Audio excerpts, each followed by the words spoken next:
رکھتے ہیں سینئر صحافی تجزیہ کار سلیم صافی صاحب نے مجھے ٹیلی فون لائن پہ جوائن کیا. السلام علیکم, بہت بہت شکریہ صافی صاحب آپ کا. صافی صاحب, سب سے پہلے تو میں یہ پوچھنا چاہتی ہوں, پاناما کیس کا معاملہ ہو, پاناما پیپرز ہوں یا براڈ شیٹ کا معاملہ, پاناما میں بھی 400-450 لوگوں کے نام تھے اس لسٹ میں. اب جو براڈ شیٹ کا معاملہ ہے, جو جنرل مشرف کے دور میں جو لسٹ دی گئی تھی 200 لوگوں کے اس میں نام تھے. دونوں معاملات میں تمام نام چھوڑ کر صرف ایک شریف خاندان پر ہی, ان پر ہی انویسٹیگیشن کو کیوں فوکس کیا جا رہا ہے؟ لیکن شازیہ, آپ نے اس کے ساتھ ایک اور چیز ایڈ نہیں کی کہ دونوں معاملات ہو یا کوئی بھی معاملہ منطقی انجام تک نہیں پہنچا. اس کی وجہ یہ ہے کہ پاکستان میں کبھی بھی اکاؤنٹیبلٹی اس کی اسپرٹ کے مطابق کرنے کی کوشش نہیں کی گئی ہے, کیونکہ اکاؤنٹیبلٹی کی اسپرٹ ہمارے دین کی روح سے بھی اور موجودہ مہذب دنیا کے اصولوں کے مطابق بھی یہ ہے کہ وہ اوپر سے شروع ہوتی ہے, زیادہ طاقتور سے شروع ہوتی ہے اور نیچے تک جاتی ہے, اور وہ کرنٹ سے شروع ہوتی ہے اور پھر وہ جا کے پاسٹ کا یا فیوچر کا احاطہ کرتی ہے. پاکستان میں اکاؤنٹیبلٹی کے جتنے بھی مووز ہوئے, پرویز مشرف صاحب کا دور ہم نے دیکھا, اس کے بعد کے دیکھیں تو اس کا موٹیوز قطن بھی احتساب نہیں ہوتا, وہ ہوتا ہے پولیٹیکل انجینئرنگ کرنے کے لیے.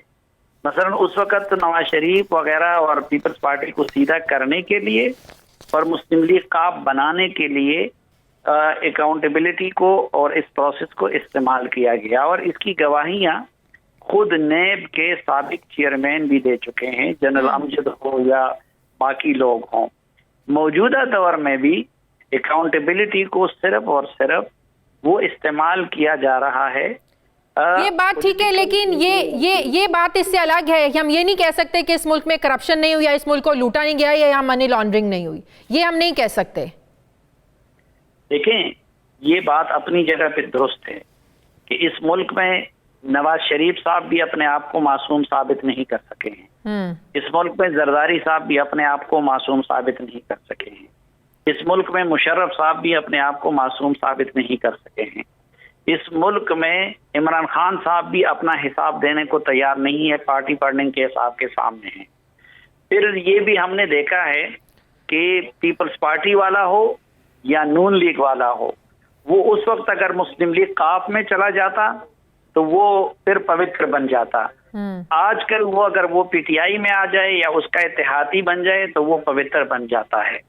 تو اس کا مطلب یہ نہیں ہے کہ کوئی مسلم لیگ نون کی لیڈرشپ ملوث نہیں رہی ہے یا پیپلز پارٹی کی نہیں رہی ہے. ہم نے کبھی نہیں کہا. پیپلز پارٹی کے دور میں بھی کرپشن عروج پہ رہا, مسلم لیگ نون کے دور میں بھی عروج پہ رہا, مسلم لیگ قاف کے دور میں بھی عروج پہ رہا, آج بھی کرپشن عروج پہ ہے, اور یہ صرف سیاستدانوں کے طبقے میں نہیں ہے, صحیح, یہ تمام طبقات میں ہے. لیکن ایک اور چیز سلیم صافی صاحب, وزیر اعظم نے اب براڈ شیٹ کے ساتھ معاہدہ جو ختم ہوا, اب جو اس کے لیے کمیٹی بنائی ہے کہ اس کو انویسٹیگیٹ کیا جائے کہ معاہدہ کیوں ختم ہوا ہے, پھر تو اس چیز پر بھی انویسٹیگیٹ ہونا چاہیے کہ آپ کی حکومت میں جو 4.5 ارب روپے عوام کی جیبوں سے نکال کے آپ نے دیا, ہمارا ہی پیسہ دیا, ہمارا آپ کا عوام کا پیسہ دیا, وہ کس مد میں دیا ہے آپ لوگوں نے پیسہ؟ ملا تو آپ کو کچھ نہیں, 450 ارب آپ نے دے دیا, پھر تو اس کو انویسٹیگیٹ بھی ہونا چاہیے. دیکھیں, اگر ان کو یہ اعتراض ہوتا, اگر وہ مخلص ہوتے, موجودہ چیئرمین نیب کے خلاف سب سے زیادہ تقریریں اسی عمران خان صاحب نے کی ہے, اسی نیب کے خلاف نواز شریف کی حکومت میں سب سے زیادہ تقریریں انہوں نے کی ہے. یہ چیئرمین نیب نامزد کردہ ہے زرداری صاحب کا اور نواز شریف صاحب کا. اس وقت اس ملک میں اگر کوئی سب سے زیادہ قابل احتساب بندہ ہے تو وہ خود چیئرمین نیب ہے. پھر اگر کوئی دوسرا زیادہ قابل احتساب بندہ ہے تو وہ پھر نیب کے اور حکام ہے.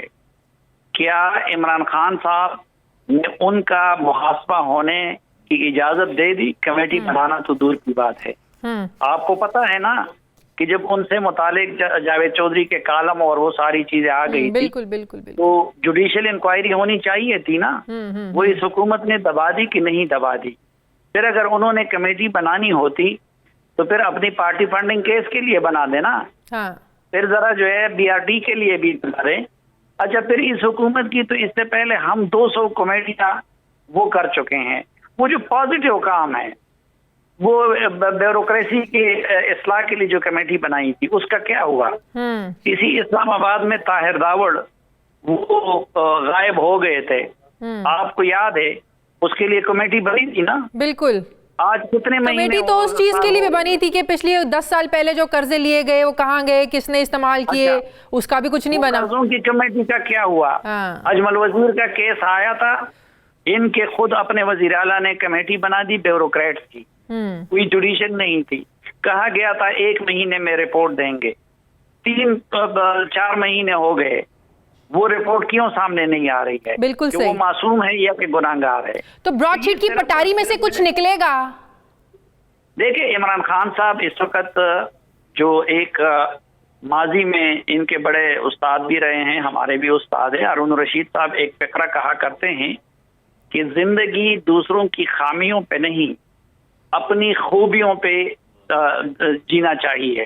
ٹھیک ہے، عمران خان صاحب کی حکومت کے پاس اپنی کوئی خوبی نہیں ہے بیان کرنے کے لیے. تو یہ تو ایک اس حکومت کی پالیسی ہے کہ انہوں نے صرف اور صرف اپوزیشن کی خامیوں اور غلطیوں اور بلنڈرز اور گناہوں کے تذکرے پہ وقت گزارنا ہے. اور دوسری ان کی یہ پالیسی ہے اور یہ منظم حکومتی پالیسی ہے کہ ان کو ہر وقت انگیج رکھنا ہے میڈیا کی سطح پہ، عدالت کی سطح پہ، مقدمات کی سطح پہ اور کمیشنوں کی سطح پہ، انکوائری کی سطح پہ. اور تیسری ان کی سوچی سمجھی پالیسی ہے کہ سیاست اور میڈیا میں ان ایشوز کی بنیاد پہ اتنی پولرائزیشن کرنی ہے کہ کوئی ان کے گورننس کی طرف توجہ نہ دے سکے، کوئی GDP کی زوال کی طرف توجہ نہ دے سکے، کوئی ان کی کابینہ میں بیٹھے ہوئے چوروں کی طرف توجہ نہ دے سکے، کوئی خارجہ پالیسی کے بلنڈرز کی طرف توجہ نہ دے سکے. تو یہ اس منظم پالیسی کا حصہ ہے اور اس کا ایک قدم ہے. بہت بہت شکریہ سینئر صحافی کار سلیم صافی صاحب. ناظرین، دنیا کی سپر پاور امریکہ کے شہری اب یہ سمجھ رہے ہیں کہ امریکہ میں جمہوریت کو خطرہ ہے. گزشتہ ہفتے کیپٹل ہل پر ہونے والے حملے کے بعد امریکہ میں ہونے والے حالیہ سروے کے مطابق ریپبلکن کے 77% اور ڈیموکریٹس کے 76% ووٹرز امریکی جمہوریت کو اب خطرے میں محسوس کر رہے ہیں. اسی سروے کے مطابق 56% ووٹرز ٹرمپ کو کیپٹل ہل پر حملے کا ذمہ دار سمجھتے ہیں، جبکہ 42% انہیں اس الزام سے بری ذمہ سمجھتے ہیں. اس سروے میں سب سے اہم چیز یہ ہے کہ 52% امریکی یہ سمجھتے ہیں کہ ٹرمپ کو اقتدار کی مدت پوری ہونے سے پہلے ہی ان کو عہدے سے ہٹا دینا چاہیے.